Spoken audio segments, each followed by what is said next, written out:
제가 이제 이로움이래 가지고 숫자 2자를 써서 하나 외로움이고 하나 괴로움이다라는 얘기를 하면서 우리 장병들이 그런 얘기를 많이 해요. 장병들이 2등병 때 혼자 군에 와서 뚝 떨어져가지고 강원도에 안고 이런 데 떨어져 있으니까 되게 외로워해요. 그리고 군에 있으니까 힘들잖고 괴롭잖아요. 그러니까 되게 괴로워해요. 근데 이게 외로움과 괴로움 이거를 스스로 마주하지 않고 외로움과 괴로움 속에 스스로 뛰어들어 보지 않고 그걸 온몸으로 마주해 보지 못한 사람은 진짜 삶의 어떤 지혜를 수확할 수 없다. 그 외로움과 괴로움이라는 것은 우리의 두 가지 놀라운 어떤 선지식이고 어떤 우리를 일깨워줄 수 있는 어떤 공부다. 그래서 오히려 찾아서 힘들고 외로운 것은 찾아서 오히려 가야 된다. 이런 얘기를 했단 말이죠. 이런 문제에 우리는 부딪혀 있지 않나요? 외로움이라는 근원적인 문제, 괴로움이라는 두려움이라는 문제 이런 거에 부딪혀 있지 않나요? 근데 내가 누군지를 확인하고 나면 이 괴로움의 문제, 두려움의 문제, 외로움의 문제 이런 게 되게 뭐랄까 조금 좀 쉽게 해결이 돼요. 먼저 가볍게 건너갈 수 있는 지혜가 생긴단 말이죠. 물론 뭐 현실에 딱 다쳤을 때는 그 경계에 따라서 왔다 갔다 하고 움직이고 그런 건 있겠죠. 근데 근원에서의 어떤 깊은 어떤 안도감, 깊은 안심. 죽어도 상관없겠네.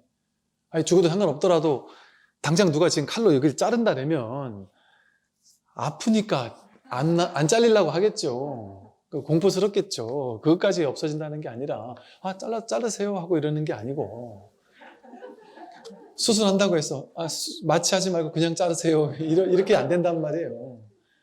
옛날 그렇다는 큰 스님 얘기를 저도 옛날에 읽고서 감동을 했던 기억은 있지만 옛날에 어떤 큰 스님이 치과 갔는데 이거 마취하지 말고 그냥 하세요 했다는데 아마 작은 거였겠죠. 뭐 이빨 하나 빼는 정도 뭐 작은 거였으니까 그랬겠지. 한번 실험해 보려고 재미삼아. 그럼 이제 다음 볼게요. 경계를 대하여 마음이 늘 일어나지 않으면 걸음걸음이 모두 청정한 도량이다. 경계를 대할 때 우리는 경계를 대할 때마다 마음이 일어나죠. 좋은 경계를 보면 좋은 마음이 일어나고 싫은 경계를 보면 싫은 마음이 일어나고 욕 얻어먹으면 괴롭고 칭찬 들으면 기쁘고 경계가 뭐가 경계냐면 아까 말한 눈, 귀, 코, 혀, 몸 뜻이 색성향, 미촉법을 접촉한다 그랬잖아요. 육근, 이게 눈, 귀, 코, 혀, 몸 뜻이 육근이라고 하고 색성향, 미촉법을 육경이라고 해요. 즉 6가지 경계라는 거예요. 경계. 눈으로 보는 대상 경계, 귀로 듣는 소리라는 경계, 냄새 맡는 경계, 맛보는 경계, 감촉 느껴지는 경계, 생각의 대상, 생각하는 경계, 이게 있다는 6가지 경계가 있다는 거예요. 근데 우리는 경계에 접촉하자마자 경계를 분별하잖아요. 눈으로 보자마자 안식, 눈으로 분별해서 인식하고, 소리를 듣자마자 이식, 귀로 분별한단 말이에요. 그게 안식, 이식, 비식, 설식, 신식, 의식 해가지고 6식이거든요. 그걸 합쳐서 18개라고 한단 말이에요. 이렇게 분별해서 경계를 쫓아다니는 거예요. 그 경계를 쫓아다니면서 울고 웃는 마음, 여기서 말하듯이 경계를 대하여 마음이 늘 일어나는 것, 왔다 갔다 휘둘리는 것, 그게 분별의식 때문이거든요. 근데 경계를 대하여 마음이 늘 일어나지 않으면, 즉 이 법을 깨달으면 그 경계의 허망함을 알고 나와 주객이 둘이 아닌 줄 알고 깨닫게 된다면 경계를 대할 때 마음이 일어나지 않는단 말이에요. 완전히 일어나지 않는다기보다는 일어나더라도 일어난 바가 없는 거예요. 일어나지 않는 게 아니라 일어났는데 일어난 바가 없어요. 이게 묘한 일이에요. 그래서 불교에서는 묘자를 많이 써요. 묘자. 진공 묘윤이 해서 묘한 거예요. 아예 일어나지 않는 게 아니에요. 아예 일어나지 않는 걸 우리도 원하지 않을걸요? 감정도 일어나지 않고 뭐 어떤 마음이 움직이지 않는다 그러면 여러분이 자식을 봐도 내 자식 같지 않을 거예요. 좋은 걸 봐도 좋지도 않을 거예요. 싫은 걸 봐도 싫지도 않을 거예요. 그런 사람을 원합니까? 그렇게 되는 게 아니에요. 경계에 마음이 일어나는데 일어나지 않는 거예요. 다 일어나는 걸 훤히 보고 있는데도 불구하고 그게 일어나는데 일어남이 없는 그 자리에 딱 뿌리 내리고 있단 말이에요. 근원에서는. 그러니까 이렇게 되면 마음이 경계를 대할 때 일어나지 않으면 걸음걸음이 모두 청정한 도량이다. 그게 도량이에요. 이 마음을 깨달아서 정말 경계에 끄달려가지 않고 경계에 휘둘리지 않고 경계에 왔다 갔다 하는 마음이 있지만 거기 더 이상 끌려가지 않는 그 마음이 되었을 때 자기가 도량에 있는 거예요. 그러니까 불교에서는 이렇게 얘기해요. 절이 도량이라고 하지 않잖아요. 그죠? 우리는 절은 도량이고 우리 집은 세속의 집이야. 여기는 세속이고 저 절은 출세간의 도량이야. 이렇게 생각을 하잖아요. 근데 불교 경전에서는 그렇게 얘기를 안 해요. 육조단경에서도 그렇게 안 하고 경전에서도 이 몸이 도량이라 그러죠. 자기 몸이 도량이라 그러잖아요. 자기 마음이 도량이에요. 진짜 도량은 이게 도량이에요. 이 마음을 깨닫는 게. 그래서 경계에 끄달려가지 않고 경계에 휘둘리지 않는 거. 왜? 이 거울 같은 이 마음자리에 첫 번째 자리에 늘 여여하게 여여부동하게 있으니까 경계에 끄달려가지 않고 사니까 그게 도량이죠. 그게 절이에요. 그게 사찰이고. 부처님 모시고 막 그냥 오색으로 이렇게 그것만 도량이 아니고 자기가 도량이 되는 거예요. 자기가 부처가 되는 것이고. 부처와 중생이 둘이 아닌데 중생이 스스로 나눌 뿐이에요. 부처와 중생이 둘이 아니에요. 둘일 수가 없어요. 부처가 중생이고 중생이 부처예요. 이게 부처고 이게 부처란 말이에요. 이게 진짜 자기 본래 면목이고 이게 진짜 자기 본래 면목이란 말이에요. 근데 사람들은 여기서 중생의 마음으로 분별을 본단 말이에요. 분별을. 근데 법을 깨닫는 사람 여기서 분별을 보면서 동시에 무분별지를 본단 말이에요. 색과 공은 즉해 있단 말이에요. 색 즉시공이란 말이에요. 수상행식도 역보여시다. 수, 느낌, 생각, 의지, 의식도 똑같단 말이에요. 어떤 느낌이 일어날 때 그 느낌이 바로 외로와 이게 법이란 말이에요. 수가 있는 그 자리에 공이 있다리잖아요. 나쁜 생각, 좋은 생각, 나쁜 생각도 법이고 좋은 생각도 법입니다. 탐심도 법이고 진심도 법이고 치심도 법이에요. 그 모양에 끌려가지 않으면 이 비추는 거울 자리에 있으면 분별이 그대로 법이에요. 번뇌가 그대로 볼이고 중생이 그대로 부처입니다. 그러니까 그 다음에 이렇게 말하죠. 탐진치 삼독을 없애고자 했으면 오랜 세월 더욱더 재앙에서 벗어나지 못한다. 그리고 저 뒷자리 가면 좀 전에 말했던 얘기가 또 나오는데 그건 이제 그때 보죠. 탐진치 삼독을 없애고자 애쓰잖아요. 전부 다. 그죠? 우리는 마음 공부하는 사람들은 탐진치 삼독을 없애서 개정의 사막으로 바꿔야 된다 이렇게 생각한단 말이에요. 그러니까 탐심만 일어나면 막 소스라치게 놀라면서 내가 욕심이 이렇게 많다니 없애야 돼 하고 진심 화가 나면 확 없애야 된다고 생각하고 많은 사람들이 그래요. 제가 공부가 상당히 많이 된 줄 알았는데 경계가 올라오니까 즉 자식이 사고를 치니까 아니면 누가 나를 욕하니까 갑자기 욱하고 화가 나더라는 거예요.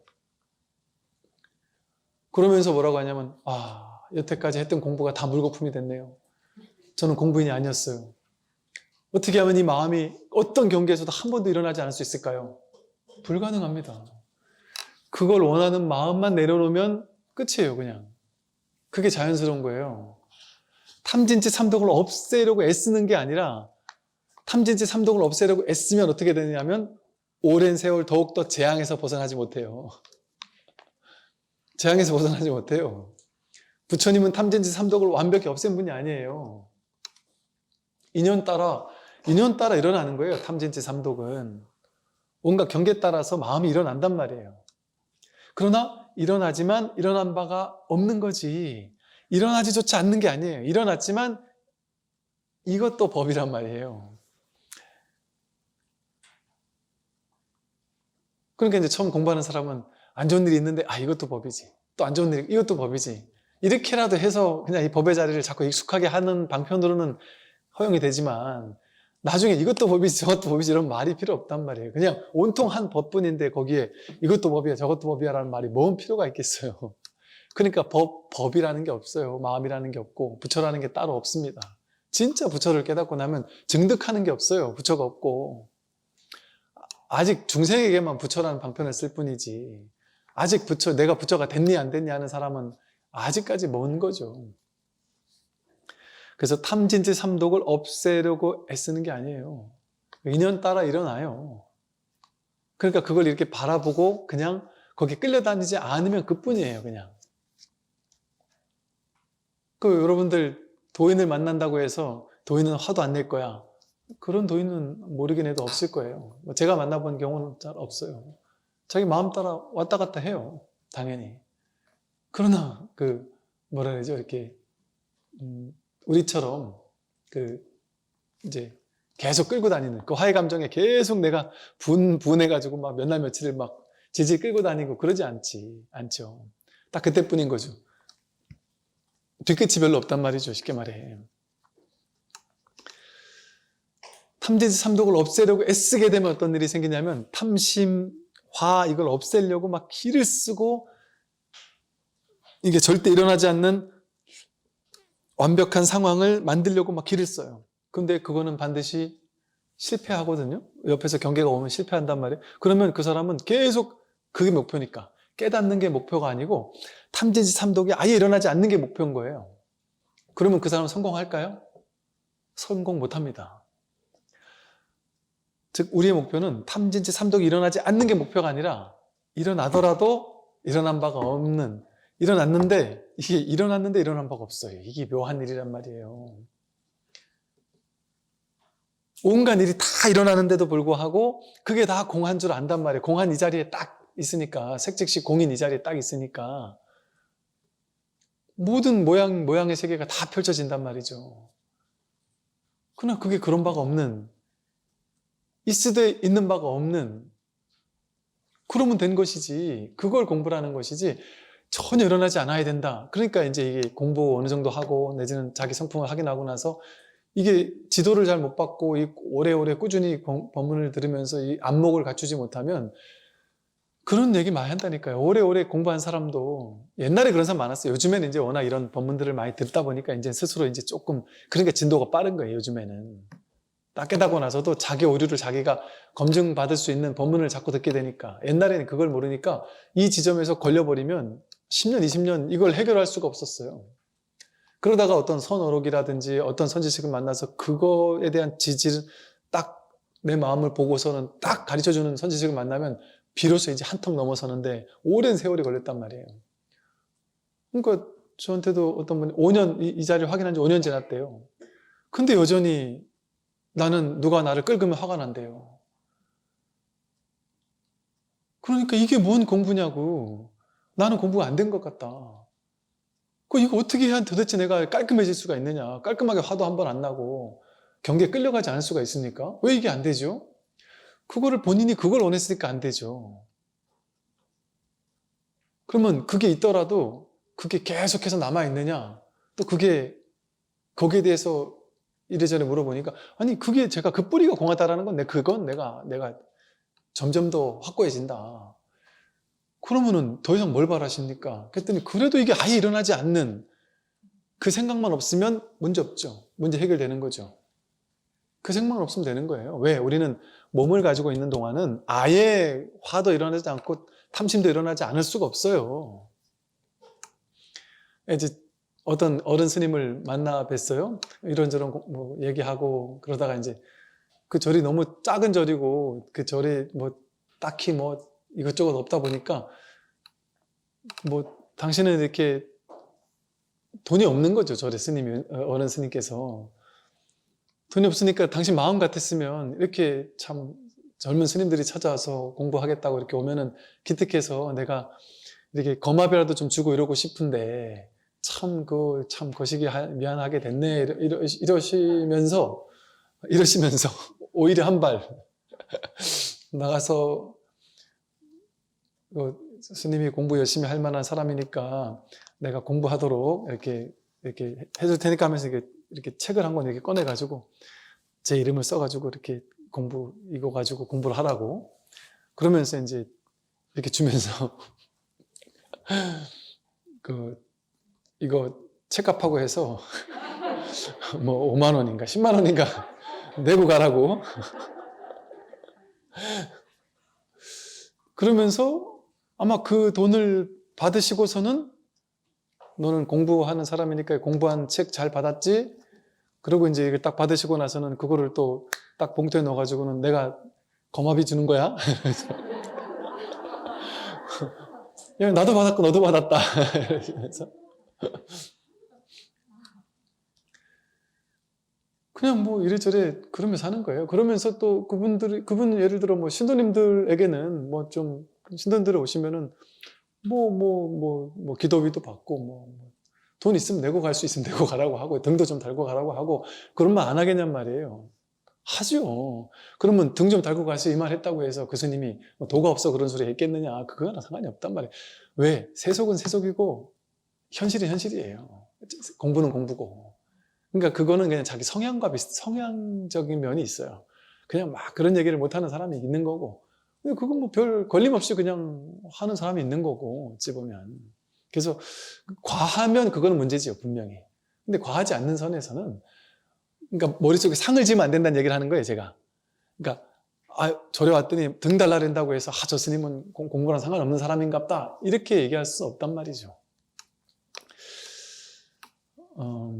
그래서 이 탐진치 삼독을 무조건 없애야 되는 게 아니에요. 그렇게 하면은, 그렇게 공부하면 오랜 세월 더욱더 재앙에서 벗어나지 못해요. 왜? 자기 생각이 만든 재앙, 자기 생각이 만든 분별을 자승자박으로 스스로 묶여 있으니까 그거 깨야 되잖아요. 그거 스스로 못 깨요, 어지간해서는. 왜? 이건 옳은 거니까. 탐진치 삼독을 여의라는 얘기는 다 나오잖아요, 어디서든. 그러니까 그걸 옳다라는 거에 대해 딱 사로잡혀 있으면 그거 깨지 못해요. 지혜로운 사람은 바로 이 마음이 부처임을 알지만 어리석은 사람은 서방정토에 가기를 좋아한다. 이 육조단경에 나오는 얘기죠. 지혜로운 사람은 뭔 서방정토를 가고 무슨 절에 가면은 청정한 절이고 우리 집은 세속이고 절에 가면 기도가 더 잘 되고 우리 집은 기도가 안 되거나 또 절에 어느 절은 기도빨이 먹히는 절이 있고 기도도량 있잖아요. 뭐 기도빨이 먹히는 절이 있고 어느 절은 또 기도빨이 안 먹히는 절이라고 하고 제가 우리 육사법당에 있을 때, 그 신도님들이, 뭐 봉정함에 가서 기도를 하고 와야 된다요. 봉정함에 가면 기도를 한번 하면, 뭐 진급도 할 수 있고, 뭐 대학도 합격하고, 뭐 높은 자리에 올라갈 수 있고, 뭐 군인 가족분들은 또 나름 그 봉정함에 한번 갔다 오면 진급한다, 장군 된다, 뭐 이런 얘기를 하길래, 아니 봉정함에 가서 기도해가지고 장군 된 사람이 더 많을까요? 육사에서 기도해가지고 장군 된 사람이 더 많을까요? 육사법당에서 기도해서 장군 된 사람이 더 많지 않을까요? 왜냐면 육사 생도 출신 치고 육사법당 가서 기도 한번 안 해본 사람이 있겠어요?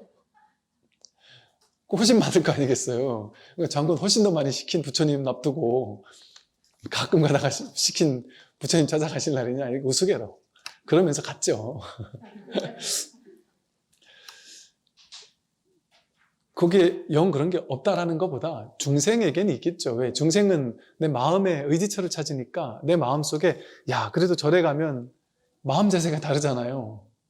옛날 학생들 보면은 자기 집에서 공부하려면 집에서 공부 안 하는데 괜히 돈 내가지고 무슨 뭐 공부하러 가고 도서관 가고 뭐 무슨 독서실 가고 아니면 꼭 뭐 비싼 무슨 스타벅스 이런 데 가가지고 앉아가지고 노트북 켜고 몇 시간 앉아서 공부가 잘 된다면서 그 시끄러운 데 찾아간단 말이에요. 공부가 더 잘 된다는 말이에요. 그러니까 그런 효과가 영 없는 건 아니잖아요. 영 없는 건 아니거든요, 분명히. 그러니까 그거 비슷한 거죠. 우리는 아직 그 공간의 제약에서 벗어나지 못하니까 이 공부를 하다 보면 그런 게 있는 것 같아요. 공간에서 내가 좀 해탈한 것 같다. 혹은 뭐 시간에서 해탈한 것 같다. 이런 느낌이 또 올 때가 있을 수 있는 거죠. 그런데 아직 우리는 그러지 못하다 보니까 우리에게는 분명히 절에 가서 기도하면 더 집중이 잘 되는 게 있어요, 분명히. 또 도반들과 함께 수행하고 정진하면 더 잘 되고 다리도 덜 아파요. 집에 있을 때는 30분 만에 다리 아픈데 절에 가서 하면 한 1시간 가까이 해도 버틸만 하기도 해요. 이게 이제 도반의 힘이기도 하고 막 그런 게 없다는 건 아니에요. 그런데 근원에선 그런 게 없어요. 본질에선 그런 게 없어요. 다 마음에서 오는 거예요. 마음의 분별이 절에 가서 하면 더 잘 될 거다라는 분별이 있으니까 그 분별을 믿는 사람에게는 그 분별이 현실이 돼요. 만법 유식이라서 자기가 믿는 대로 이루어지는 거예요. 의식하는 대로, 분별한 대로 현실은 그렇게 벌어져요. 그건 자기가 만든 생각에 자기가 노예가 되는 거예요. 자기가 만든 생각 따라가거든요, 우리는. 그러니까 이 만법 유식이라서 분별심 따라다니는 거예요. 근데 이제 여기서 이런 말을 하는 이 선어록은 전부 다 뭔 얘기를 하냐면 중생심의 힘도 세잖아요. 그 중생심의 힘이 센 거를 가지고 장사해 먹는 게 시크릿 같은 거예요. 쉽게 말해 시크릿. 끌어당김의 법칙 이런 거. 분별심을 강력하게 내면 그게 이루어질 확률이 높다. 또 그 방법이 있어요. 분별심을 내되 간절하게 바라되 과도하게 욕심부리지 않고 바라면, 순수하게 바라면 더 많이 이루어지기가 쉬운 그런 일이 있어요. 예를 들어 뭐 그런 식으로 그렇게 분별심을 조작하는 방법을 설명해 주는 거, 그게 사람들은 훨씬 좋아하잖아요. 훨씬 사람들의 이목을 끌잖아요. 부자 되게 해줄게, 성공하게 해줄게, 이러니까. 그럼 어떻게 하면 되냐? 끌어당김의 법칙이 있어. 그게 유식의 차원이에요. 분별의식, 중생심을 굴려가지고 꿈속에서 좋은 꿈 꾸는 방법이에요, 쉽게 말해. 근데 그거는 100% 완벽하진 않아요. 가능성이 조금 더 높긴 해도 자기 인연을 어떻게 바꿔가지고 어떻게 할 것이냐, 이런 문제이기 때문에 인과적 차원이, 불교로 말하면 실론, 계론, 생청론하는 낮은 수준의 법문이에요. 인과응보적 법문이란 말이에요. 그거는 부처님도 그걸 안 한 건 아니에요. 근데 2500년 지난 다음에 이제 서양에서 갑자기 그 아함경 수준의 인과법문이 끌어당김의 법칙으로 막 장사를 그렇게 잘 할 줄은 몰랐죠. 근데 끌어당김의 법칙 시크릿 이러니까 막 사람들이 막 그냥 전 세계가 열광을 하더구만요. 저거는 부처님 아함경에서 아주 수준 낮은 공부로 이미 한물 간 건데, 근데 그 한물 간 끌어당김의 법칙 수준이 아니라, 만번 유식의 수준이 아니라 일체 유심도요. 3계 유심이라는 차원을 얘기하는 거예요. 선어록은. 선어록에서 얘기하는 건 전부 다 분별 의식 가지고 이렇게 할 수 있어, 저렇게 할 수 있어, 이 꿈에서 꿈을 바꾸는, 꿈의 이야기를 바꾸는 얘기를 하는 게 아니에요. 그러니까 선사 스님들은 일반 기도하고 기복하는 절에서는 부자 되고 성공하고 진급하고 자식 잘 되고 이걸 얘기하잖아요. 건강해지고 이걸 얘기하잖아요. 선에선 그거 얘기 안 하잖아요. 그거는 모양의 세계잖아요. 분별의 세계잖아요. 그 모든 것이 어디서 드러났느냐? 한마음에서 부자, 가난, 성공, 실패 전부 다 이 마음 하나에서 나왔잖아요. 마음 하나를 깨달으면 그 좋고 나쁜 분별의 세계 전체를 꿰뚫는 거란 말이에요. 근데 이 아까 말한 그 시크릿 수준에서는 어때요? 좋은 일 일어나게 하려고 열심히 기도하면 성공하면은 성공이고 못하면 실패고, 그런데 그건 성공을 해도 한계가 있죠. 건강을 원합니다. 부처님 건강하게 해주세요. 운 좋아서 한두 번은 걸려들 수가 있는데 영원히 건강할 수 있어요? 영원히 진급할 수 있어요? 진급하는 사람이 더 많습니까? 못하는 사람이 더 많습니까? 무조건 실패해요. 그거는 언젠가는. 다 늙고 병들고 죽을 게 확실하기 때문에. 그러니까 그거는 제한적인 거잖아요. 진짜가 아니잖아요. 그거는 임시잖아요. 임시. 그런데 이 본질이 뭔지, 이 모든 좋고 나쁜 성공 실패, 이 모든 것이 어디서 나왔는지 이 한 마음짜리에 뿌리를 확인하고 나면 끌려가지 않는 거예요. 이게 성공도 이 마음이고 실패도 이 마음이구나. 큰 파도 작은 파도가 전부 다 바다잖아요. 늙음도 젊음도 성공도 실패도 부자도 가난도 모든 것이 전부 다 이 마음 하나구나. 이거를 깨달으면 모양의 세계를 열심히 살되, 이거 이제 모양의 세계는 놀이터예요. 놀이터. 그냥 가지고 노는 곳이에요. 그냥 재밌게 노는데, 놀이터와 실제와 다른 점이 뭐예요? 놀이터에서도 성공 실패가 있을 수 있어요. 게임에서도. 근데 게임에서 실패해도 아쉽다 하지만 그 끝이잖아요. 그러고 놀이니까 성공해도 상관없고 실패도 상관없잖아요. 근데 놀이터에서도 돈 내고 놀이터 들어가면 거기서 어쨌든 더 좋은 점수 받으려고 하고 기를 쓰고 노력해요. 서바이벌에서도 할 때는 열심히 해요. 근데 거기서 점수 좀 안 나와도 큰 상관없단 말이에요. 이게 그냥 게임인 줄 아니까. 그러니까 현실도 똑같이 마음 공부를 하게 되면 그렇게 된다는 거죠. 늙고 병들고 죽는 게 서바이벌이라니까요. 실제 늙는 게 없고 병드는 게 없고 죽는 일이 없어요. 이 마음자리에서는. 죽지 않아요. 몸을 나라고 여기는 사람에게만 몸이 죽을 때 내가 죽는다는 착각이 일어날 뿐이지요. 그러니까 그 착각으로 분별이 괴로운 거예요. 진짜 자기가 괴로운 게 아니고 분별이 괴로워하는 거예요. 근데 우리는 분별만 전부인 줄 알고 살잖아요. 그러니까 이렇게 지혜로운 사람은 지금 이 마음이 부처예요. 이 마음 하는 이 마음이 부처예요.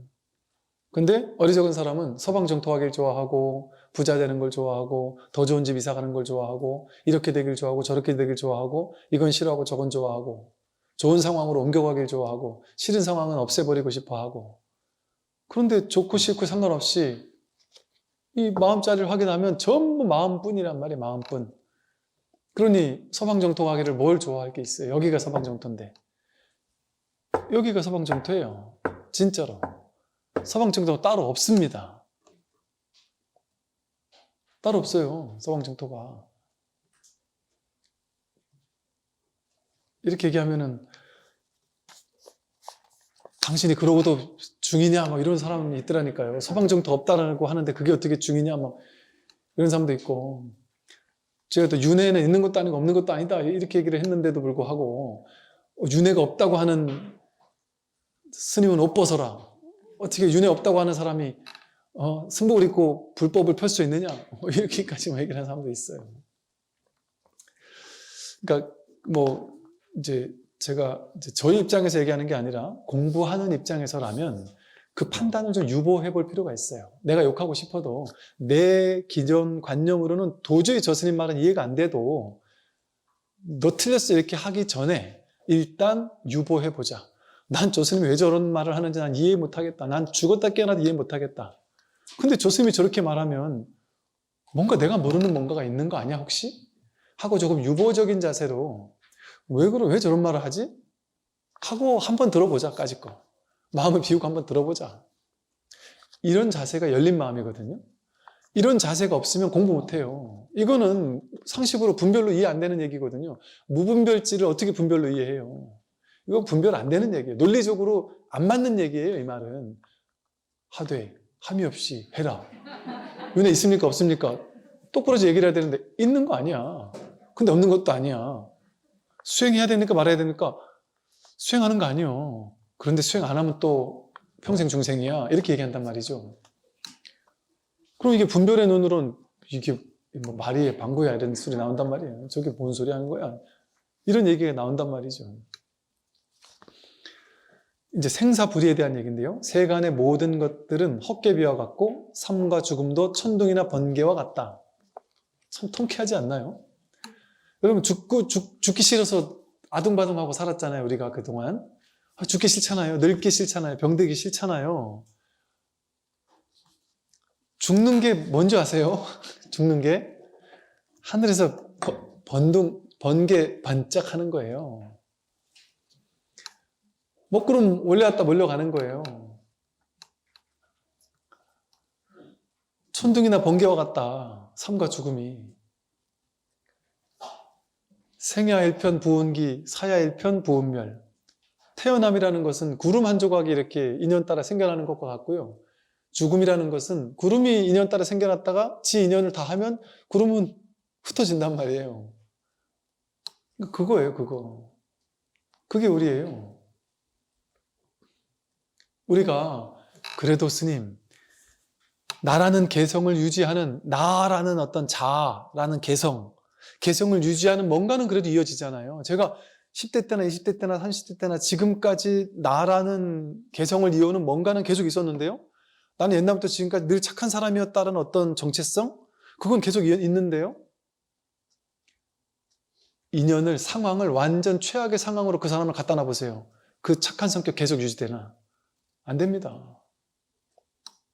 이 사람 죽고 나서 다음 생에 또 태어나 보세요. 그러면 우리는 어떻게 생각하냐면 이번 생에 자기라는 어떤 고유한 개성이 유지되었던 것처럼 나라는 고유한 개성의 일부분이 남아서 다음 생에 윤회한다고 생각해서 그 개성은 사라지지 않는다고 생각해요. 그런 어떤 윤회하는 실체가 있다고 생각해요. 그게 불교적 교리일까요? 그 힌두교 교리예요. 그게 딱. 힌두교 책을 보면은 딱 그게 나와요. 아트만 사상에 보면 이렇게 깐난 애기 그림 그려져 있고 좀 나이 좀 더 키가 좀 더 크고 좀 더 크고 좀 더 크고 완전히 컸다가 나중에 꼬부랑 할아버지가 되는 그림이 그려져 있고 그 다음 생에 또 이게 남자였고 그 다음 생에 이제 여자가 깐난 애기로 태어나서 태 속에 들어가서 이 그림이 그려지고 그 모든 사람을 꿰뚫는 하나의 선이 있고 그 선은 어떤 빛 같은 걸로 이렇게 쭉 이어주는 그게 아트만이라는 거예요. 힌두교에서. 그 아트만은 불멸에 영원한 아트만이 있다. 당신에게. 그 아트만을 깨닫는 거다. 이렇게 얘기를 한단 말이에요. 부처님은 그거 아니다 얘기하고 등장한 게 부처님이에요. 그 말은 뭐겠어요? 여러분 10대 때 여러분과 지금의 여러분을, 또 전생의 여러분과 지금의 여러분을 이어주는 어떤 불멸의 알갱이, 나라는 고유성을 훼손시키지 않는, 나라는 고유성을 유지하는 어떤 그거 없단 말이에요. 없다고 하기 너무 아쉬우니까 유식불교에서는 그게 아레아식이라고 이름은 붙였어요. 이름은 붙였는데 전식득지라 그러죠. 6식, 7식, 8식을 돌려서 지혜로 바꿔야 된다는 거잖아요. 그러면 아레아식이 있다는 얘기를 한 게 아니에요. 유식불교에서 스님이 아레아식을 주장했는데요, 아레아식을 주장한 게 아니라 그 식이라는 어리석음을 굴려서 지혜로 바꿔야 된다는 얘기를 한 거예요. 유식불교도. 그게 진짜 있다는 소리가 아니라 사람들 망상 속에서는 그걸 상정할 수밖에 없다 이 말을 한 거거든요. 그런 측면이 있다 보니까. 근데 그런 게 없어요. 그래서 불천이라 그랬잖아요. 불천. 옮겨가지 않는다. 옮길 천자. 옮겨가지 않아요. 10대 때의 내가 이 50대, 60대의 나로 옮겨왔다? 옮겨오지 않았습니다. 인연 따라 생멸. 그러니까 불교에서 인과는 있되 작자는 없다 이런 표현이 되게 유명한 구절이거든요. 원인과 결과는 있어요. 여러분들이 10대 때 누구한테 나쁜 짓 하거나 누구한테 돈을 꿨어요. 아직까지 안 갚았어요? 그러면 그 인과가 지금 있잖아요. 그러니까 그때 나를 미워하던 사람 지금도 나를 미워할 거 아니에요? 그때 내가 30대 때 돈 빌려줬는데 아직도 안 갚았으면 지금도 와서 돈 갚으라고 할 거 아니에요. 그러면 인과는 있단 말이에요. 그 돈 갚아야 된단 말이에요. 근데 여러분이 그 사람한테 야, 옮겨가는 게 없어. 그때 걔한테 가서 알아봐. 난 그때 내가 아니야. 이랬다면 뺨 한 대 맞을 거란 말이죠. 옮겨가지 않지만 인과는 있단 말이에요. 그러니까 옛날에 잘못했으면 지금 과보를 받는다고요. 이게 다른 문제예요. 아니 그게 같은 얘기 아니에요. 그러니까 그 인원을 저질렀던 사람과 과를 받는 사람이 똑같다는 얘기 아니에요. 똑같지 않다니까요. 업을 지은 자도 없고 작자도 없고 받는 수자도 없단 말이에요.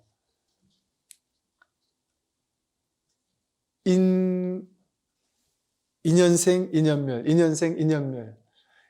연기적인 어떤 현상만 있단 말이에요.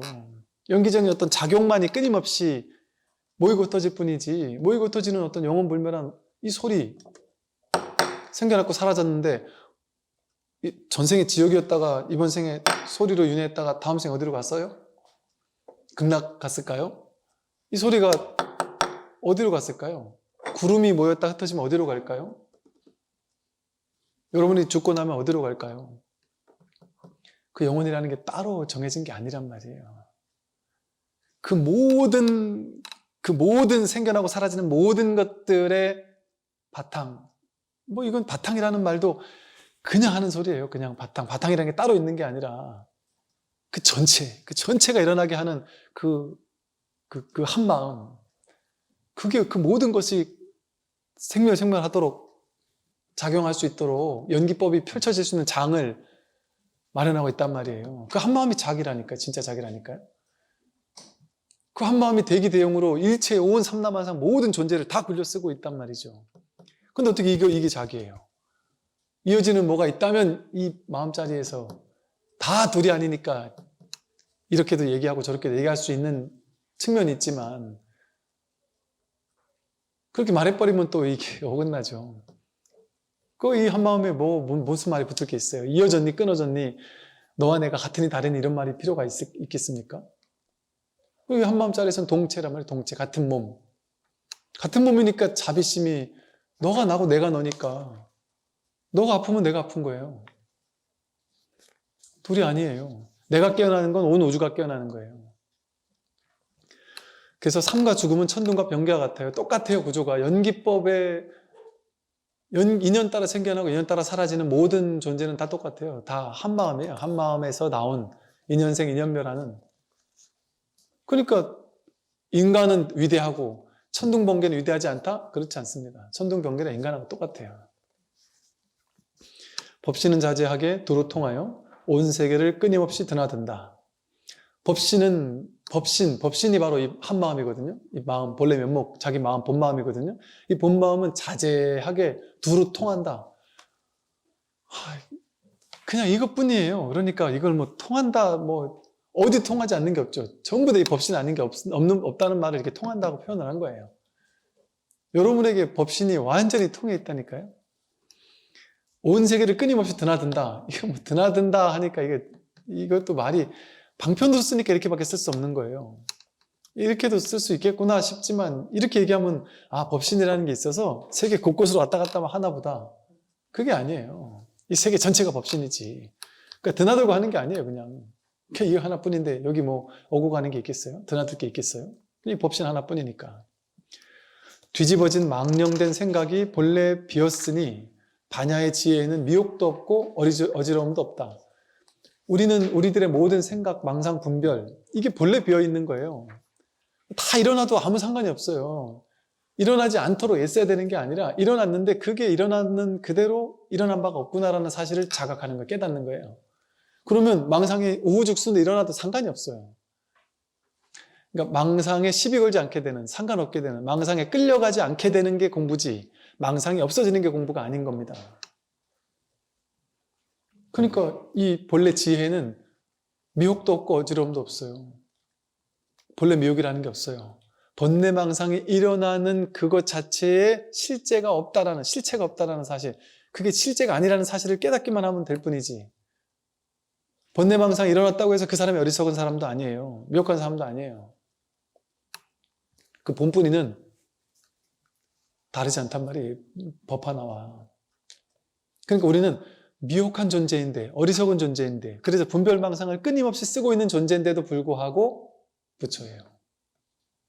지혜로운 본바탕, 이것을 늘 여일 수가 없어요. 이건 감옥과 같아가지고 도망칠 수가 없어요. 이 마음은, 법은, 한마음은. 부처는 벗어날 수가 없어요. 왜? 여러분이 내가 이렇게 나쁜 짓 하는데 이렇게 탐심을 일으키고 이렇게 진심을 일으키고 화내고 썩내는데 이래도 내가 부처야. 그게 부처예요. 그게 부처를 증명해주고 있단 말이에요. 죽었다 깨어나도 우리는 부처에서 도망칠 수가 없어요. 근데 우리는 거꾸로 생각해가지고 지옥 가면 어쩌지. 근데 이런 쓸데없는 걱정, 근심하면서 살았잖아요. 지옥 가면 어쩌지가 아니라 자기가 만든 지옥에 자기가 가놓고 그것만 한 생각 돌이키면 늘 법의 자리고 늘 한마음이고 늘 법신부처님이고 늘 진실뿐이란 말이에요. 진실뿐. 얼마나 안심스럽습니까? 우리의 본마음이, 우리의 본뿌리가 이러하다라는 사실이 나의 본래 면목이 이토록 그야말로 날마다 좋은 날이고 온통 법뿐이고 마음뿐이고 부처뿐이라는 사실이 얼마나 안심스러워요. 그러니까 우리는 깨달을 수 있는 거예요. 그러니까 깨달으면 쉬운 거예요. 누구나 할 수 있는 거예요. 그 어떤 차별도 없는 거예요. 높고 낮고 잘나고 못났고 수행 많이 하고 적게 하고 심지어 깨달은 사람, 못 깨달은 사람이 차별이 없어요. 승속의 차별이 있겠습니까? 뭔 차별? 부처가 나타나도 부처와 내가 차별이 없어요. 전혀 다르지 않아요. 이게 우리의 진실한 모습이에요.